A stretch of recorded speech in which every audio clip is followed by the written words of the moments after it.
gee, what a bombshell. Not that it wasn't expected to some degree, but I think we're all a bit taken aback that John's decided to resign.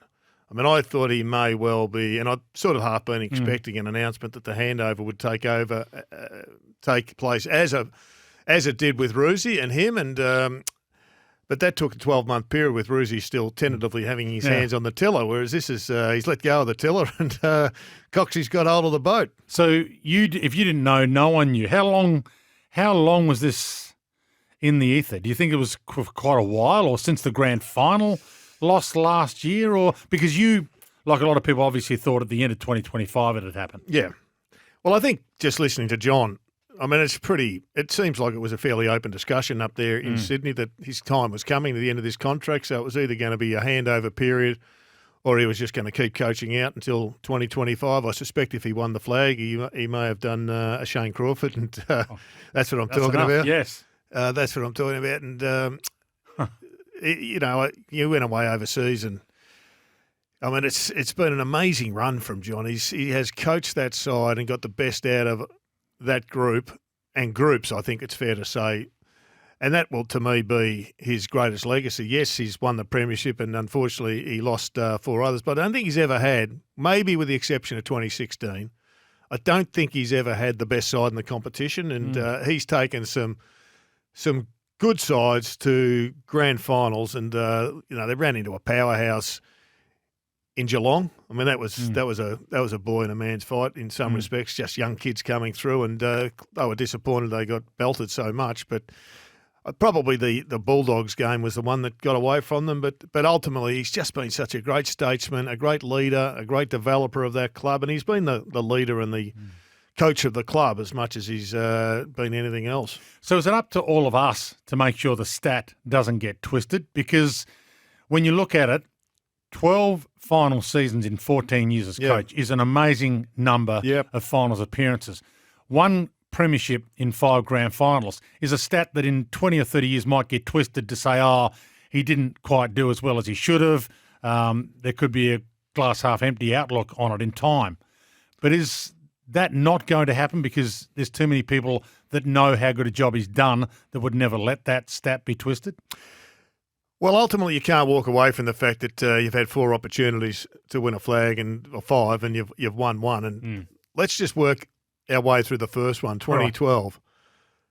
I don't know if you've actually watched that game recently, Dwayne, but I have a role in hosting the Hall of Fame inductions, and I was hosting a number of the boys that played in that game. So I watched it.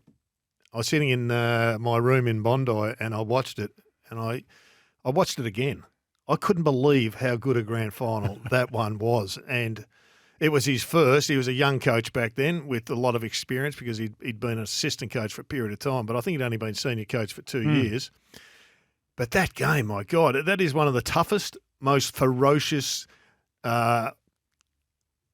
score-changing games that you'd ever want to see. And if you want to show somebody a good game of AFL footy, that's one that would just come out to my mind and go, bang. I mean, some of the superstars played really well for both sides. Jack Kennedy was absolutely amazing, and I think Josh Kennedy, his reputation still hasn't quite caught up with how good he is, and he underpinned a lot of Horse's early success. But then you get to 2014, and they got ambushed by Hawthorn. 2016, couple of injuries, but the Bulldogs just were too good for them. But they've never been a powerhouse like Geelong were 2 years ago. Or 3 years ago. Geelong were just a super team, and the Swans haven't been that. So I think Horse's stats may be twisted if you like, but ultimately when you look at bit like Rocket, you can say Rocket never won a flag. Rocket put Sydney on a path to a magnificent era, handed it over to Roosie, who handed it over to Horse. But Rocket gave so much joy, and you look at the joy meter. Do we have a joy measure? Because the Swans had never had joy to that level, and Rocket got them through to the 96 grand final, and the joy was enormous. And as the Horse said today, I mean, this year, even on top of last year, I mean, I thought the best moment I've ever seen in footy was outside of flags at the MCG. Was when Buddy Franklin ran onto the ground, kicked 1,000, and that was just the most extraordinary moment. But since then, it's grown, and I mean, Horse has to take some credit for that because he's been the leader of the gang. So you helped put Sydney on the map in Sydney, but John Longmire's time has made Sydney arguably the biggest club in Australia? Sporting club in Australia almost? It's going to be in the conversation. I mean, I think Penrith, people here in Melbourne have no concept of just how big Penrith is. 4 flags in a row. They own the west of Sydney. Mm-hmm. They've got their own stadium that's worth $360 million. They've got a premier up there who expects a phone call from Peter Vlandis every time Vlandis wants a stadium built. He just rattles the can and says, we're going to take the grand final to Brisbane. But Penrith are just amazing. They've got the equivalent, if you like, of the Sandy Dragons times 3, right, pumping kids into their program with no draft. Right. So they're going to be good for a long, long time. Unless they bring in a draft, Penrith might win the next 7 out of 10 flags. It's Sydney have got 2 really big clubs. One's Penrith, one's Sydney. But nobody has the capacity to draw 50,000 people to the game as regularly as the Swans, and they've got such a fantastic supporter base now. It's actually a fantastic place to go just for a holiday and go and enjoy footy. And this is post-Buddy. So there was a thought that Buddy draws the crowd, but it's not, is it? But it's been proven this year? No question about that. I mean, the Swans draw the crowd. SCG draws the crowd, and I think the Swans crowd draws the crowd. Yes. I mean, there's all sorts of social reasons, Dwayne. You want to be there. It's the place to be. It's the place to be. It's the place to meet people. There's a numerous amount of nicknames for the SCG as well that we don't need to go into, but it's a place where people go to meet people, Dwayne.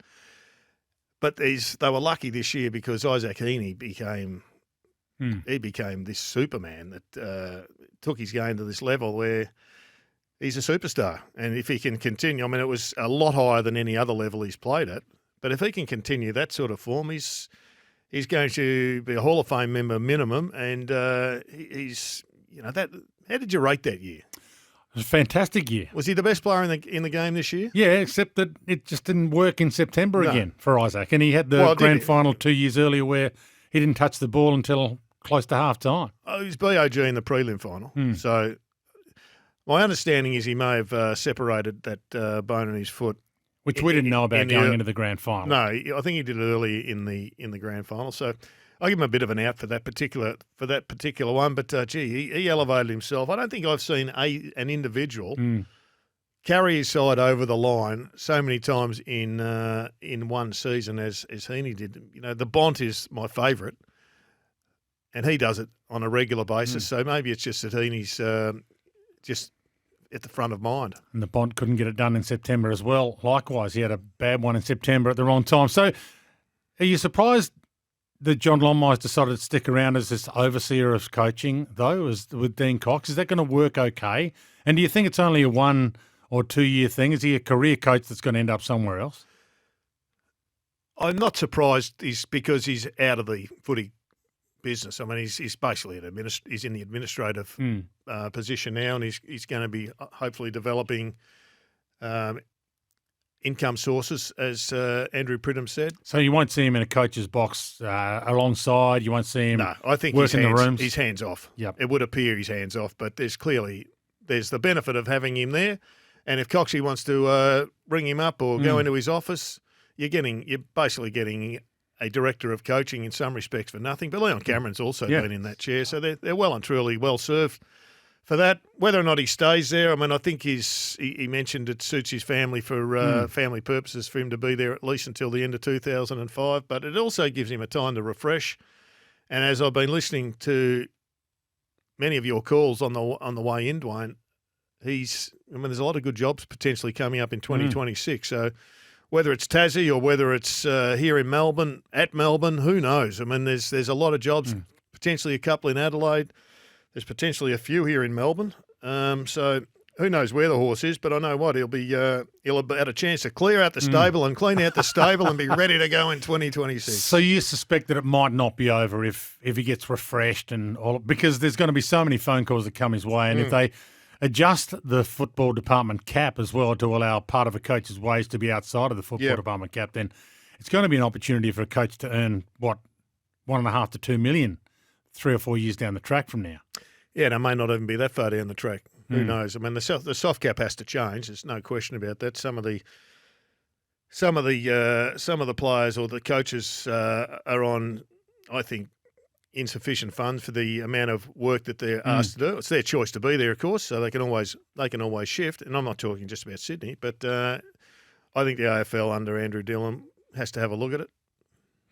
So we'll have to watch this space. What do you think? What's your thoughts on where he goes? I think a lot of the guys like John Longmire just love coaching so much and love developing kids so much that they stay out of it for a while and then think, He's only 54. Yeah, and it's something that they really enjoy. It's in his blood. It seems like it's in his blood for me. But after 14 years at the helm of Sydney, I can see why he'd want to rest. Oh, absolutely. I can get that as well.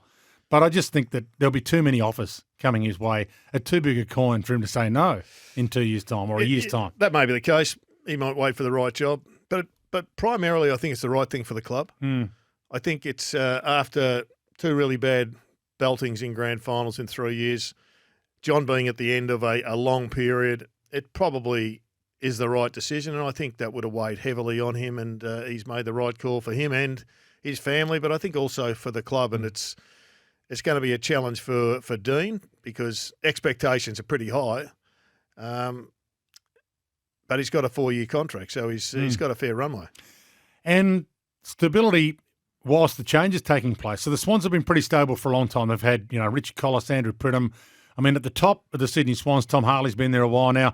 They've always been pretty stable. They haven't changed coaches all that often. No. I mean, they have changed coaches. They've had the succession plans in place. So they've stayed stable whilst making a change with absolutely no ripple on the pond at all, really. No, I was talking to Richard Collis this morning, and he was talking about a similar process that went on at Liverpool. Right. Where there was a guy called Shankly who he equated to Paul Roos, and I said, well, who's Rodney Eade? Right. Anyway, we got trapped in the detail, but there were about 4 coaches ending up with Kenny Dalglish that coached for a period of 35 years. Right.